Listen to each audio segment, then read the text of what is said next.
And I realise I've been talking a lot about childhood and suburbia, and I guess that's because, as I say, I've been living with a couple. They're called Dad and Mum. And people often say to me, like, do your parents really speak so differently to you? And I always say yes. And the example I like to give is I remember when I was a child waiting to be picked up from school, from primary school, and I was just waiting at the gates at the end of the school day with my teacher. She was crying. And just waiting to be picked up, and then eventually my mum appeared in her car and she saw us and she wound down the window and she shouted, "Here, Tom, where have you been? I've been waiting at the end of the road like a cunt!"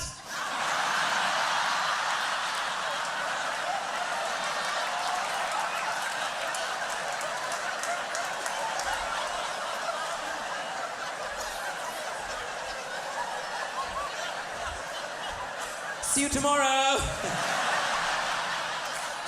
We're not cut from fancy cloth, you see. And I'm sorry to use that dreadful word, Helen, especially when you've worn that lovely top. And now, no, I won't sit down because it undermines the job title.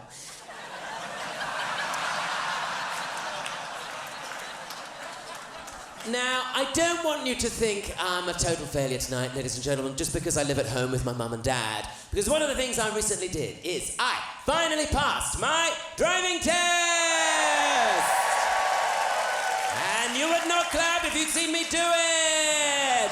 I am not very good, and I found the whole process very stressful, and I got quite nervous. People aren't very much help if you're feeling nervous. Like, if you say to someone, "Oh, I'm feeling nervous," they go, "Oh, don't be nervous!" "Oh, thanks very much, I hadn't thought of it like that." It's like if you're crying and someone goes, "Oh, don't cry." "Oh yeah, I'll just switch it off, shall I?" And I had 3 tests. Driving tests, thank you, Mark.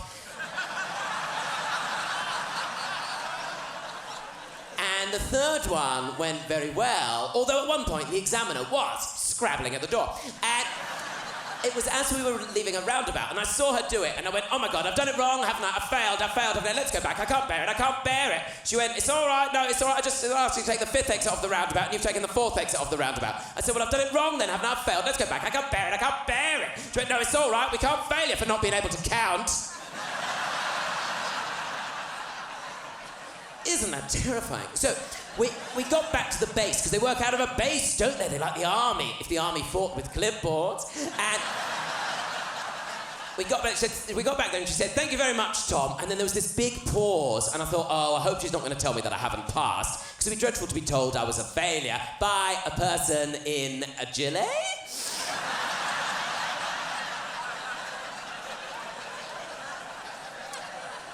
And she said, "Thank you very much, Tom. I can tell you have passed your test. And it's a wonderful feeling when you pass your driving test. But then it dawned on me that then what I had to do is I then had to learn how to drive." So I went back and I told my parents, and they were really pleased for me. I think that was the look on their face. Their mouths dropped open. And they very kindly agreed to insure me on their car, which is a Ford Fiesta Finesse. It's from 2003, it's a 1.5 litre engine, it's maroon, it goes with nothing.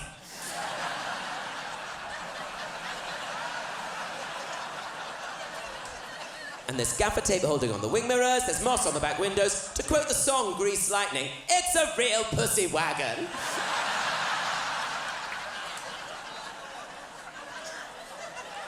And where I live is a place in sort of southeast London, Kent borders. Technically, I am a Kent.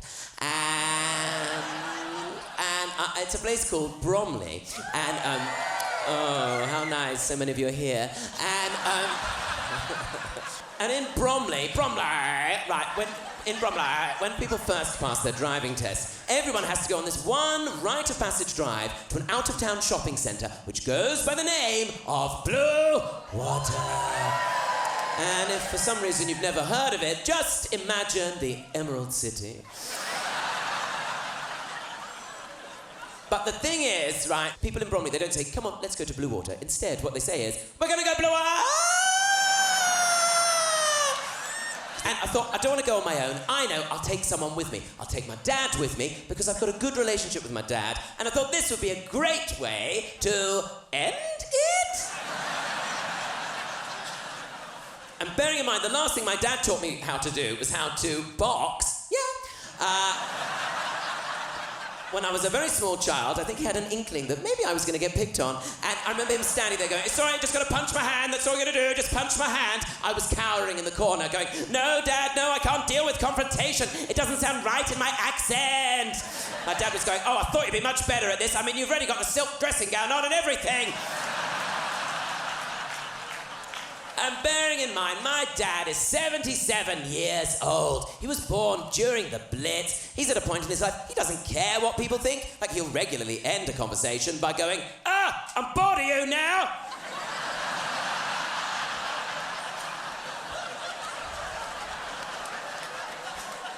And he still works, and for most of my life he's been a coach driver, and he doesn't drive anymore, but he works in the office. And when it's someone's birthday, before they do the ceremony of the the sing and stare, everyone goes down with a card, right? And everyone writes in this card, like, "Happy birthday, lots of love, happy birthday, all my love, it's too much love." So my dad has taken to writing in these cards, "Shove it!"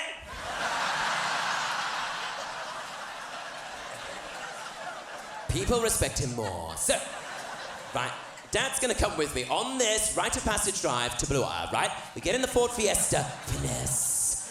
There's already a tension because Dad sees driving and the roads very much as his world, right? And we're going along and we come to some traffic lights and they're red. That means you have to stop. I've done the theory test as well. And I always get nervous stopping at the front of a line of traffic because I always think, "Oh my God, everybody's looking at me." I really am smashing stereotypes, left, right, and downstage center. And I waited for the lights to go from red to amber to green, and I went to drive off, and then what happened is I stalled the engine. And my dad, bless him, he turned to me and he said, "Concentrate!" Which is such a calming thing to say. I said, "I am concentrating." He said, "Yeah, but you didn't, did you?" It's like his thing, "You didn't, did you?" Anyway, by this point, the lights gone back to red. I decided to put the radio on because I'd heard music can be calming. On this occasion, they were playing Tracy Chapman's Fast Car. Which is actually my favourite song, but on this occasion, it did feel like Tracy was really rather mocking me. And what happened during this time as well is another car pulled up behind us, and this car was a BMW. Now, if you don't know much about driving, BMW drivers are the nicest drivers in the world.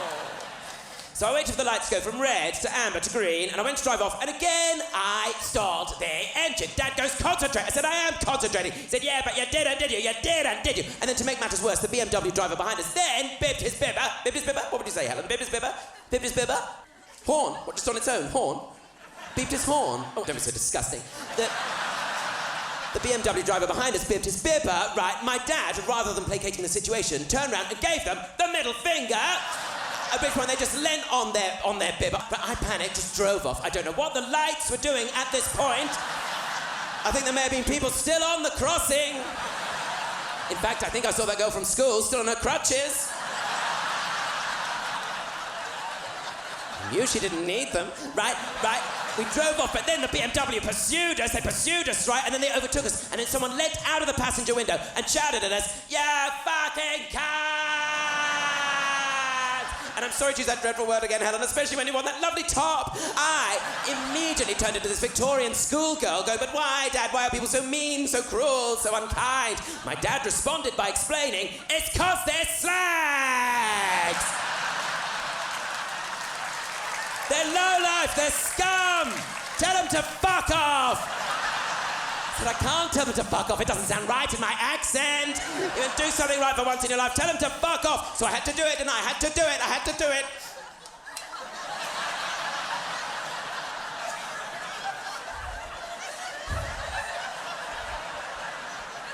Fuck off.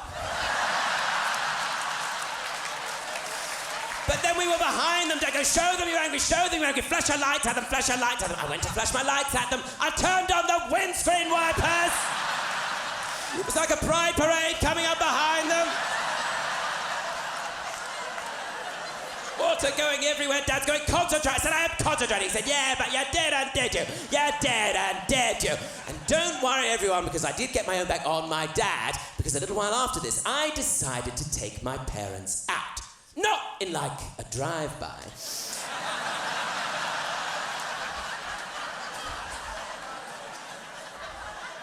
Though I could do with a house.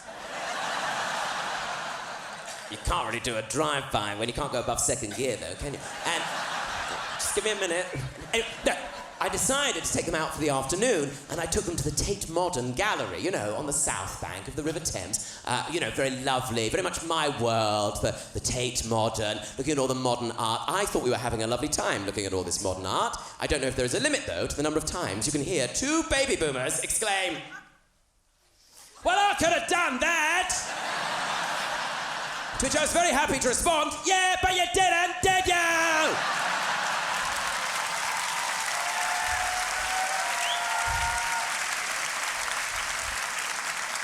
We had to keep going to Blue Water. It was like the Canterbury Tales. And